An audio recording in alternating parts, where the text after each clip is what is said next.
63 का जो मामला है, अब ये इसकी पिटीशन लग गई है, रिव्यू की ज़रूरत है।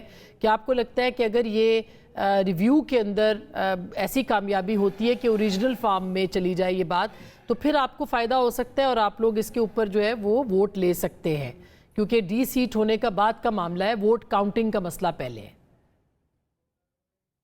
देखिए ना, ये अब जब हम फाइल कैलकुलेशन कर रहे हैं तो फिर मुझे दुख से कहना पड़ेगा, हुकूमत तो पहले ही फायदे वाले डिफेक्टो अखाड़े खड़ी है और अनफॉर्चुनेटली अब पाकिस्तान की आला अदलिया भी उसी डिफेक्टो के अखाड़े में आकर, और जब आप अखाड़े में आते हैं तो फिर आपके ऊपर कीचड़ भी उठता है, क्योंकि कोर्ट ने अब एक मुस्तकिल पैटर्न है, खास तौर पे 3 केसेस में, जफर अली शाह, पैनामा केस में और अभी SIC में, कि जो चीज मांगी भी नहीं गई, जिसका किसी जगह कोई हवाला नहीं था, कोर्ट ने आज खुद वो ग्रांट कर दिया। पहले कहा कि जी जो है आप को आइन को तब्दील करने की ताकत है।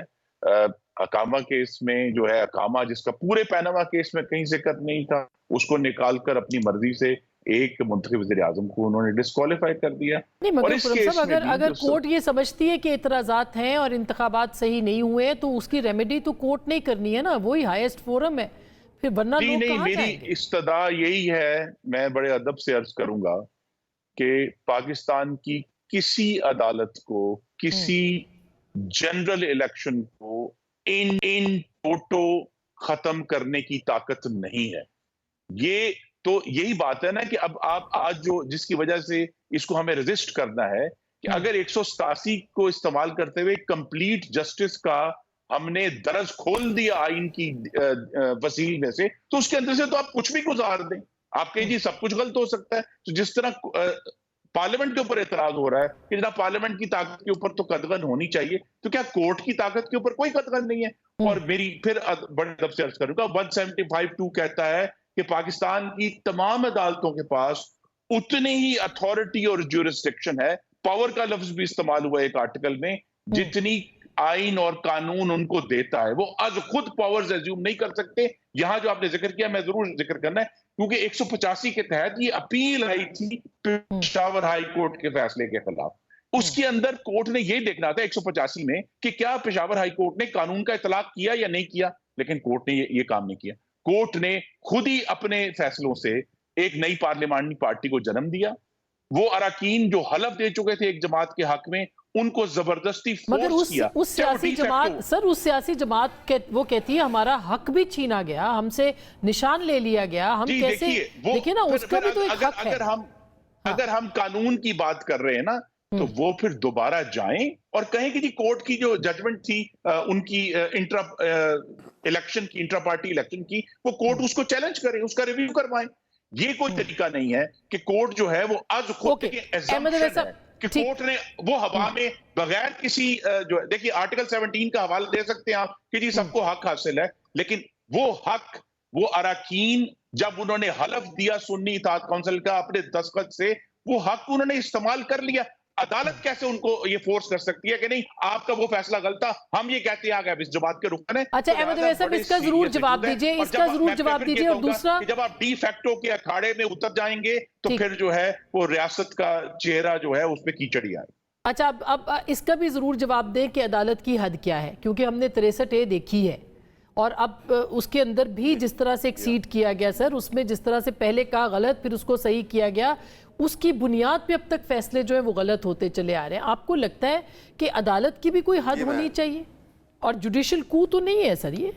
जी बिल्कुल नहीं, देखिए पहली बात तो ये है कि ये बिल्कुल हर वो अदालत, ये तीनों जो है ना, वो चाहे वो जुडिशरी है, ये एग्जेक्टिव है, ये पार्लियामेंट है, ये बिल्कुल जैसे अलामा ने कहा था ना कि सनोबर बाग में आज़ाद भी है पाबा गिल भी, इनकी जड़ें जो हैं, यानी उनकी आज़ादी जो है वो कुछ लिमिटेशन के साथ है। दुरुस्त।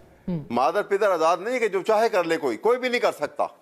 और लेकिन यहाँ पे अभी दस्तगीर की जो साहब ने जब जो गुफ्तगू कर रहे थे, तो वो बार बार अखाड़े का जिक्र कर रहे हैं, इससे अंदाजा होता है कि ये गुजरांवाला के रहने वाले हैं। ये बात दुरुस्त है। गुजरांवाला के वहाँ के पठान, वहाँ के पहलवान मशहूर है ना बड़े, तो वो अखाड़े की बात करते हैं, अखाड़े में ऐसा हुआ। दुरुस्त वो बात बल्कि है। एक छोटा सा जोक भी था ना, मैं एक सेंटेंस में, वो एक ने, दो लड़के खड़े थे तो ये इंतजार कर रहे थे बस का, देर हो गई। एक ने दूसरे से पूछा भाई कहाँ के रहने वाले हो? उसने कहा मैं गुजरांवाले का। और वो पतला दुबला सा लड़का था, वो हैरत से देखने लगा, कहने लगा तू लगता थे नहीं, कहने लगा खुल के देख ले। बिल्कुल ठीक। ये अच्छा है। तो बस अब सर सारे बात ये कूद कर के ही रहा हूं। देख रहे हैं। मुझे लगता है कि पार्लियामेंट और अदलिया दोनों लड़के देख रहे हैं कि किसके बाजू पे कितना दम है। मैं बात ये कर रहा हूँ कि देखिए, ये सुप्रीम कोर्ट के पास कोई वो सुप्रीम कोर्ट का जो कंप्लीट जस्टिस को उसको जो अथॉरिटी दी है वो इसलिए कि उनको सारे मामलात को सामने रख के बाज़ औक़ात हालात जितने उस मामलात एक पर्टिकुलर प्रोपोजिशन में वो जितने मामलात सामने आए होते हैं, जैसे वो कंडीशन क्रिएट हुई। अब यहाँ पर ये सूरत हाल थी कि एक पार्टी को आपने पहले उसका इलेक्शन से उसको डिस्क्वालीफाई कर दिया कि जी तुम पार्टी नहीं रहे, फिर उसके बाद आपने उसका सिंबल भी ले लिया, फिर पार्टिसिपेट भी नहीं करने दिया। तो इस सारी सूरत क्योंकि सर उन्होंने इंट्रा पार्टी इलेक्शन नहीं कराया, उन्होंने बहुत सारी मैं आपको बताऊं यहाँ पर बेनजीर भुट्टो का एक 1988 और 1989 के दो सुप्रीम कोर्ट के लार्ज बैंक के जजमेंट है जहां पे इलेक्शन सिंबल उनको नहीं दिया जा रहा था, और ये वहां पे सुप्रीम कोर्ट ने होल्ड किया कि आर्टिकल 17 के तहत ये राइट जो है ये स्नैच नहीं किया जा सकता।